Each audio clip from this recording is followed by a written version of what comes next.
Փետրվարի 28-ին եւ լույս մարտի 1-ի գիշերը Արցախա-ադրբեջանական հակամարտ զորքերի շփման գծում իրադրությունը շարունակել է մնալ լարված, հատկապես հրադադարի ռեժիմի ինտենսիվ խախտումներ են արձանագրվել գիշերվա ընթացքում։ Հակառակորդը կիրառելով տարբեր տրամաչափի հրաձգային եւ հրետանային զինատեսակներ, հայկական դիրքերի ուղղությամբ արձակել է ավելի քան 1100 գրակոց։ Հարավ-արևելյան մարտունու ուղղությամբ բացի տարբեր տրամաչափի ականանետներից եւ D-44 տիպի հրանոթից, ադրբեջանական զինուժը կրակ է վարել նաեւ TR-107 տիպի հրթիռահրետանային կայանքից 5 արկ։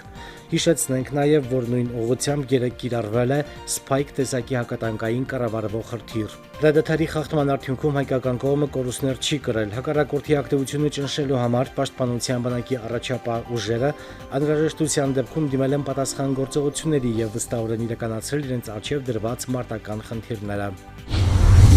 Արցախի հանրապետության իշխանությունների հետ ձեռբերված պայմանավորվածության համաձայն այսօր ԵԱՀԿ առաքելությունը Արցախի եւ Ադրբեջանի զինված ուժերի շփման գծի պլանային դիտարկում է անցկացրել Ասկերանի շրջանի ուղղությամբ Շխլյար բնակավայրի մոտակայքում։ Արցախի հանրապետության պաշտպանության բանակի դիրքերից դիտարկում իրականացրել են ԵԱՀԿ գործող նախագահի անձնական ներկայացուցիչ դեսպան Անդժեյ Կասպշիկը եւ նրա դաշտային օգնականներ Գենադիե Պետրիկան Մոլդովայից եւ Խրիստո Խրիստովը Բուլղարիայից։ Շփման գծի հակառակ կողմից դիտարկում իրականացրել են ԵԱՀԿ գործող նախագահի դաշտային օգնական Իրջի Աբերլեն Չեխիայից, ԵԱՀԿ գործող նախագահի անձնական ներկայացուցիչ Գրասինյակի աշխատակից Պետեր Սվետբերգը Շվեդիայից եւ ԵԱՀԿ գործող նախագահի անձնական ներկայացուցիչի անձնական օգնական Սայմոն Թիլերը Մեծ Բրիտանիայից։ Դիտարկումն անցել է ըստ նախատեսված ժամանակացույցի, կրակի դադարեցման ռեժիմի խախտումներ չեն արձանագրվել, սակայն ադրբեջանական կողմը ԵԱՀԿ առաքելությունը դուրս չի բերել իր առաջապահ դիրքեր։ Դիտարկման առաքելությանը Արցախյան կողմից ուղեկցել են արտաքին գործերի եւ պաշտպանության նախարարությունների ներկայացուցիչները։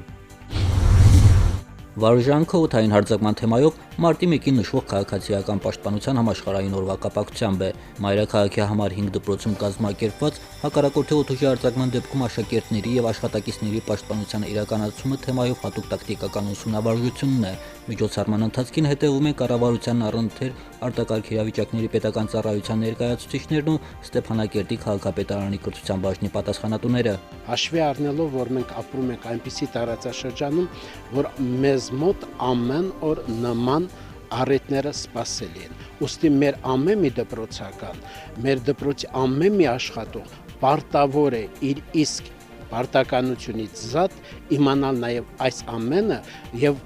ոչ աստվածարասցե անհրաժեշտության դեպքում կատարի իր պարտականությունները։ Ուսումնավարժանքը բաղկացած է երկու մասից։ Առաջինը վերաբերում էր բուժօգնությանը, իսկ երկրորդն ուսուցողական բնույթ ուներ։ Երկու փուլերում էլ ծրագիրն իրականացնողներն արտակարգ իրավիճակների ծառայության մասնագետներն են, ովքեր մասնակիցներին փոխանցեցին իրենց գործնական եւ տեսական գիտելիքները։ Մեծացել է քաղաքապաշտպանության դերը մեր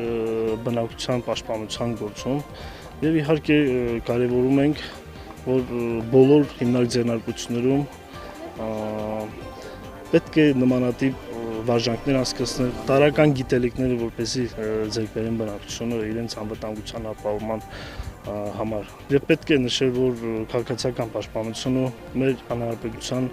անվտանգության բաղկացուցիչ մասն է, պետք է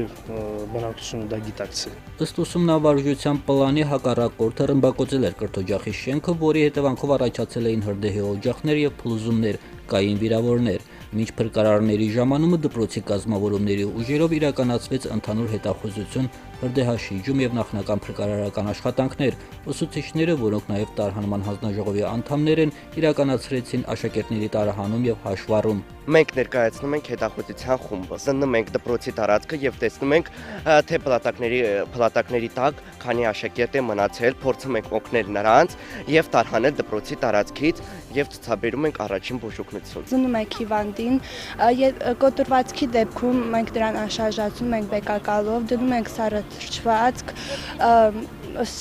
չափում ենք ճնշումը եւ